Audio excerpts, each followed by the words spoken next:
Back to math. All right, settle down. Hope everybody had a fun spring break. But now it's time to get down to business. We've got a brand new topic today to discuss. And that topic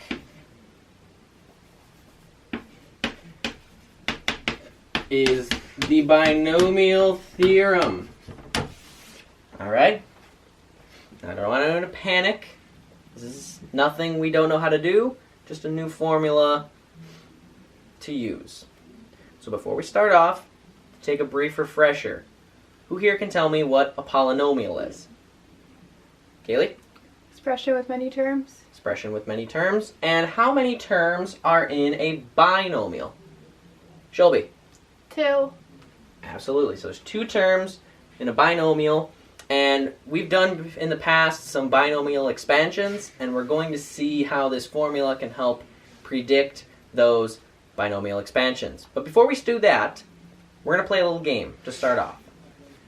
You'll notice over here on the right board, I'm going to start a pattern.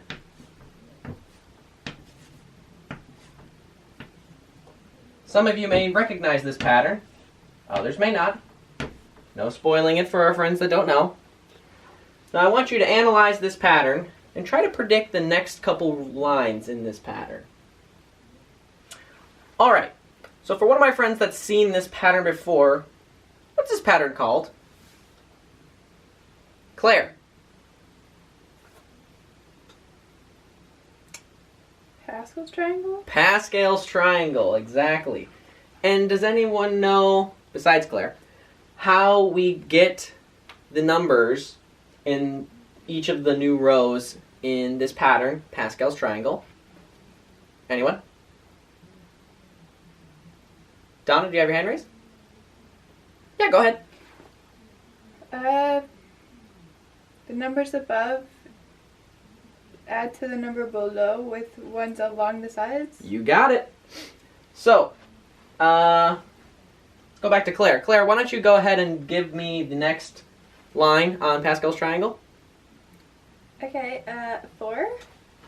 Well, don't forget your 1 at the front, but yes. 1, 4, 6. Yep. And a 4. Yep. Another 1. Absolutely. Anyone else want to give me another line? Kaylee. Sure. 1, 5, 10. Another 10. And then 5.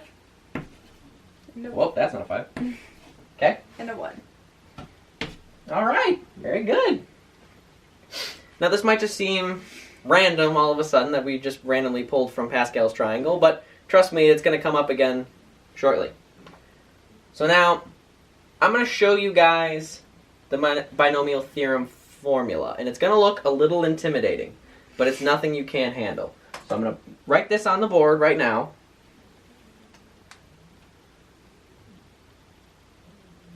Mayday. I'm not logged in. Okay. I'm going to put the formula up on the board right now. Let's take a look at it.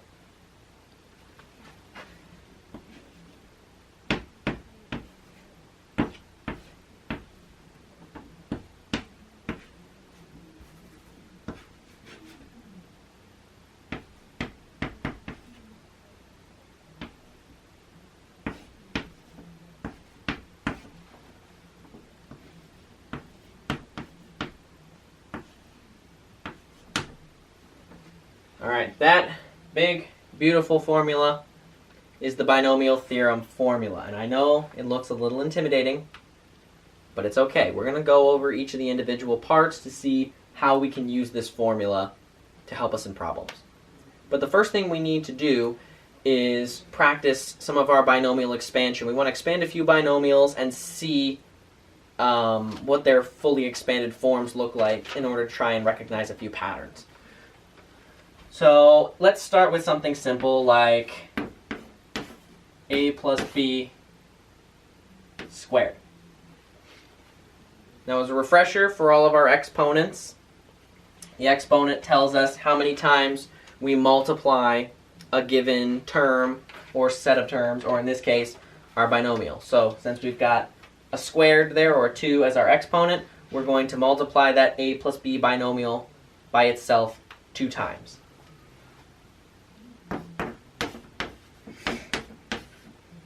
Oop.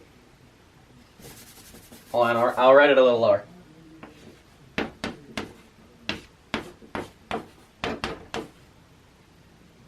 Alright, so we have a plus b times a plus b. That kind of looks like a 6 here. Okay. So who here wants to FOIL that out for me? Claire, do you want to? Go ahead. The whole thing? The whole thing, yeah. Just go right down the line. Alright. So that equals a squared plus ab plus ab plus b squared. Okay, hold on there for a second. Alright. So now, this is absolutely a valid way that we can go about solving the problem. However, if we're going to do a full and complete expansion here, we want to combine our like terms. Donna, looking at this, do we have any like terms? Yeah. Okay, and what are they? AB. Yep, the two ABs. So we're going to add those two up.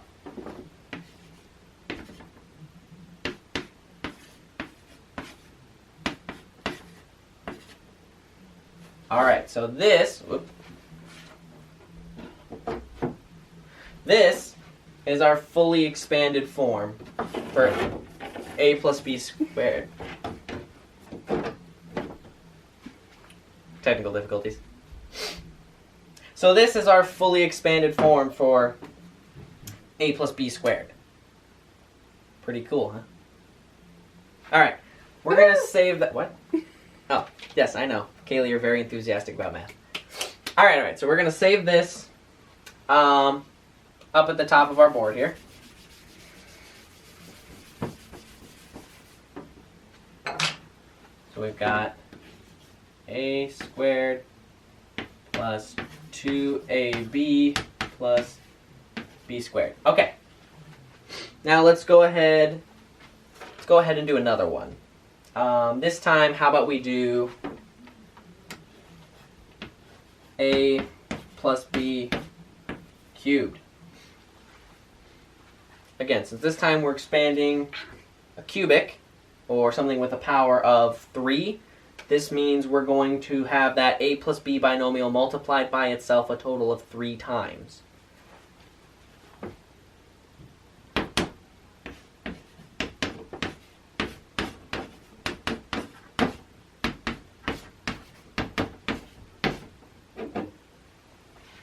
Now, you absolutely can tackle this straight from this point in the problem. Oh, wait, hold on. That plus shouldn't be there.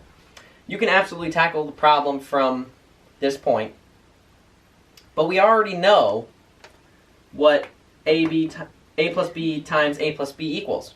We just did it in the previous problem. We know that these two binomials multiplied together are going to equal our top line there that we did in the previous problem. So we can actually save a step and go ahead and write that right now.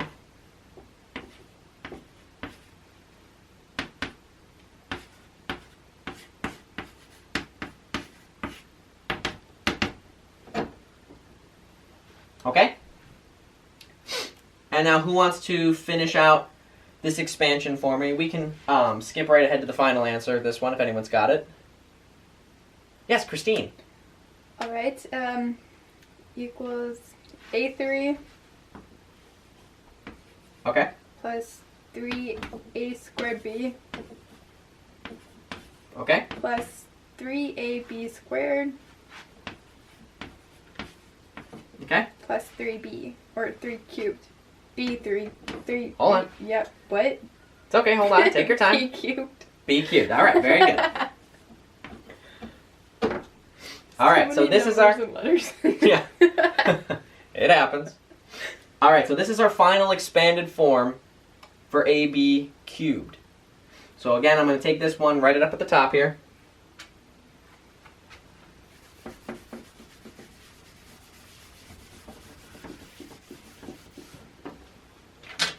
So that's A cubed plus 3a squared b plus 3ab squared plus b cubed. Okay? And then since we're running a little low on time, I'm going to do the next one for us here. So if we were to expand a plus b to the fourth power instead, we would get a to the fourth plus 4a cubed b plus 6a squared b squared plus 4ab cubed plus b to the fourth. Okay, so we've got about 3 different binomial expansions here. And what we need to do now is recognize if there are any patterns we're seeing among the different expansions here. Take a few minutes, look at these, look at all aspects, all the terms in there, and try to find any patterns across each of the lines. Okay, so what did we come up with for observed patterns? Kaylee? They either increase or decrease by 1. Like Okay. A and B. Which ones? Like B will increase by 1 or A will decrease. And what part of it's increasing? The exponent. Bingo. Okay, so Kaylee is pointing out to us that as we move down the line of the expansion, the powers, or the exponents associated with our a terms are always decreasing by 1. So here we start out with a squared. The next term has an a with no power, which would mean a to the first. And the last term doesn't have an a at all, which really means it's a to the 0, which would equal 1 and is why we're not seeing it there. And that pattern follows through each of these lines. And the same kind of pattern is happening with our b terms. The very first term has no b in it, and that's because it's acting as if there's a b to the 0th power there, again treating that term as a 1, so we can't see it. The next term has only one b, so there's an imaginary or invisible 1 hiding by that b. And then the last term has b squared in it. So in the same sense, all the a powers decrease by 1 as we go down the terms, and each of the b exponents are increasing as we go down the line. Very, very keen observation. Anything else? Claire, I see your hand raised. Go ahead. The coefficient match Pascal's triangles? Absolutely it does. So this is why we played that little game way at the beginning of class over here. If you'll notice, our triangle's first couple lines are 1, 1, 1, 1, 2, 1, 1, 3, 3, 1, 1, 4, 6, 4, 1. Now if we come over here and look at our expanded form, look at the leading coefficients in our first expansion there. There's nothing shown in the first term, so we can assume the leading coefficient is a 1. The second term has a 2, and the last term again has no leading coefficient, so we can treat it as a 1. 1, 2, 1. The second line here, again, there's no coefficients in front of the first or the last terms, but the terms in the middle each have a 3. 1, 3, 3, 1. And the same with the last pattern. We add our 1 coefficients to our first and last term. 1, 4, 6, 4, 1. Those coefficients match identically to that of the rows of Pascal's triangle. So if you wanted to find the leading coefficient of certain terms in your binomial expansion, you can look to the numbers listed in Pascal's triangle in order to find them. Pascal's a lizard. Pascal's a lizard. Thank you for sharing. And so why did we do this just now? Why did we look at these patterns? Because using these patterns is one of the ways we can look at doing our binomial expansions following the binomial theorem. Because every time we expand a binomial, it's going to follow these patterns of ascending and descending the powers of the terms, as well as the coefficients in those terms, having that coefficient as a multiplier to create those terms. And these patterns are reflected in the parts of our binomial theorem. So we just covered the very first portion of it, the a plus b to the n. That portion of our formula represents any binomial we choose to expand. The a and the b are simply variables that can be any terms we choose them to be. And to the power of n there represents any number or which power we choose to multiply our binomial by and how many times we will be expanding upon that binomial. So in order to understand this formula more, we're going to look at another portion of it, this very end part of it, this a to the n minus k times b to the k. This is part of our solution that will help us determine the expanded pieces in our binomial expansion. And all that portion of the equation is doing for us is it's telling us what each of the powers are going to be in our given terms. And the way it does that is by putting the powers in terms of n and k.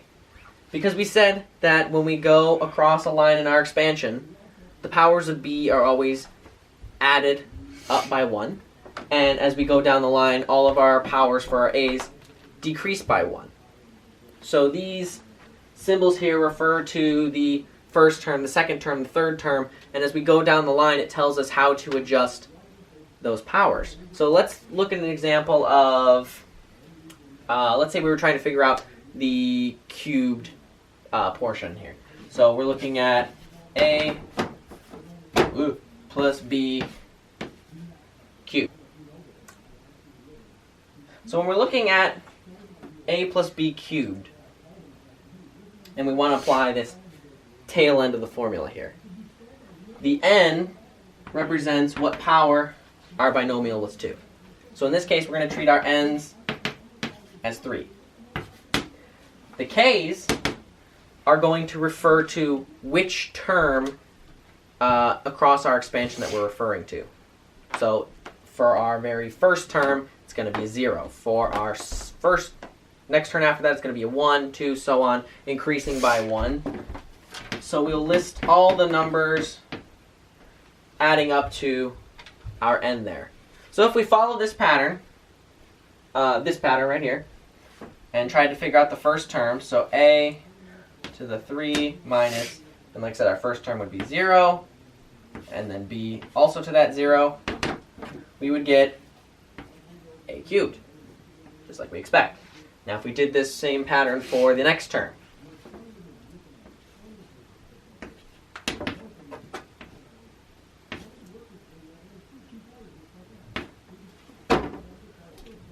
now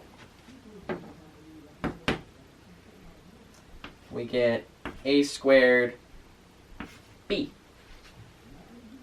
Next term,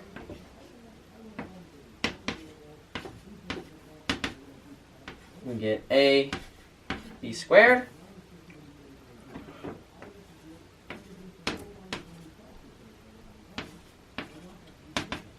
And for our last term, we get just b cubed, which, if you guys remember from our previous example,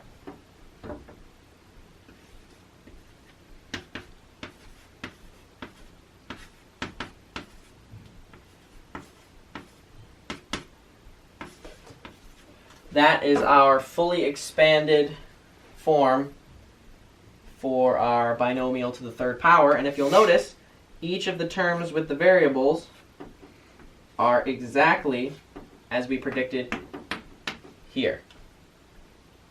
So all that last part of the formula is determining what each of the binomial terms are going to look like in terms of the initial terms we were presented with.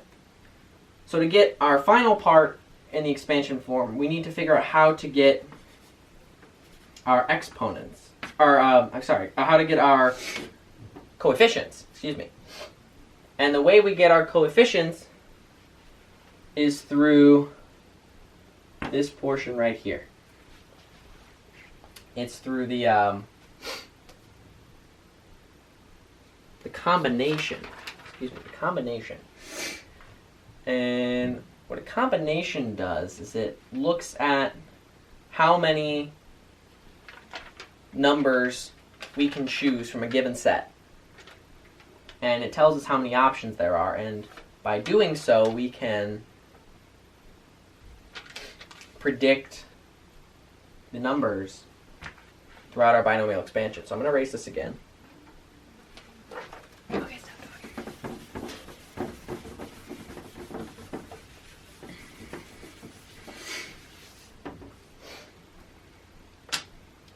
Alright, so again, looking at our terms, in our combinations we look at n as which term, which power is being used in our binomial, and k represents each term leading up to that. So again, we'll stick with our, I guess I didn't really need to erase this, but you know, going with the flow with it. Where n is 3, k is all the numbers leading up to 3.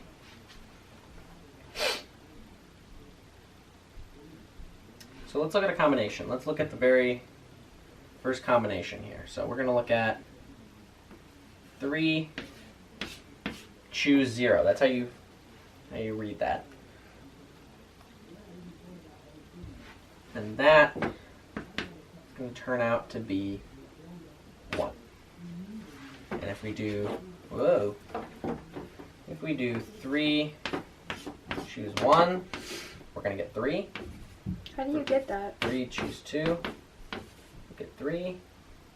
And 3, choose 3, we get 1. Now I heard somebody say, how do we get that? That's a good question. For those of us who were here last week, who can tell Claire what she missed as far as combinations? Donna, go ahead and read me off the formula for a combination. So n factorial over k factorial. There should be a little more than that. I was letting you write. It's n minus k in parentheses factorial. Thank you. So this is our formula for a combination.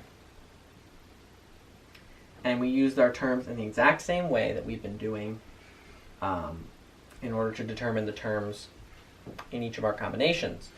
And that will give us the numbers I've listed here. So for this example here, let's just draw a line. So n factorial, we're talking about 3. So 3 factorial, which we know is 3 times 2 times 1. And then we're going to do that over k factorial, which k factorial in our first term was 0. So 0 factorial, which is 1. And then n minus k factorial, which would be 3 minus 0 factorial, which would be the same thing as 3 factorial. And this is getting a little messy here, so I'm going to rewrite this. So we've got 3 factorial over 0 factorial times another 3 factorial. So, looking at that there, does anything cancel? Claire? Yeah? What does? Something does. Very nice. Who can help Claire? Kaylee. The 3 factorial cancel. Right, the 2 3 factorials are going to cancel each other out. And so we're left with just a 0 factorial on the bottom, which is 1. 1 divided by 1 is 1. And that is indeed the term we predicted. And so following this pattern, we can determine each of the coefficients expected across our binomial expansion. Now the last part I'll touch on is that everyone's been noticing that my k's have been referencing multiple terms. I say all the terms increasing by 1 leading up to the n value. And the reason we're doing that is because there's a summation here. That's the final part of this formula.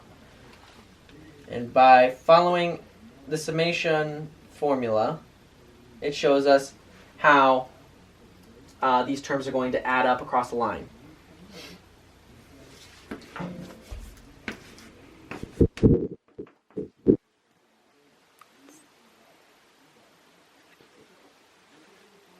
Keep going. Okay. Actually, let me do this. Let's look at it like this.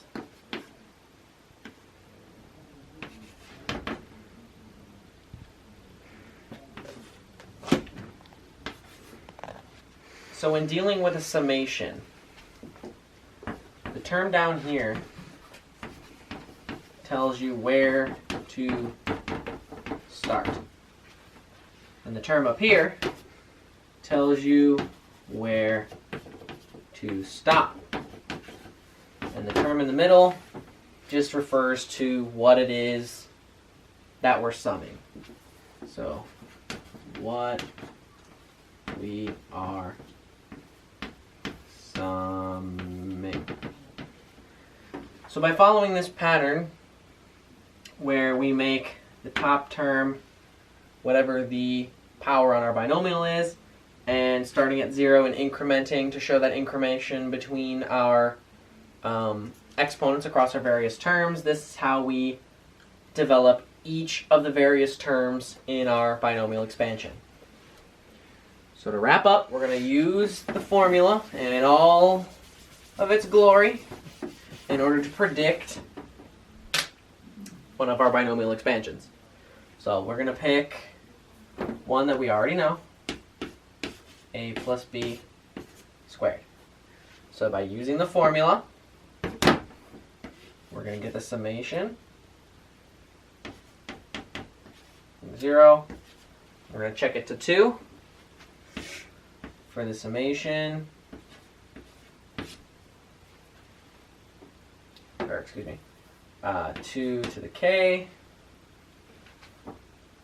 of a 2 minus k b to the k.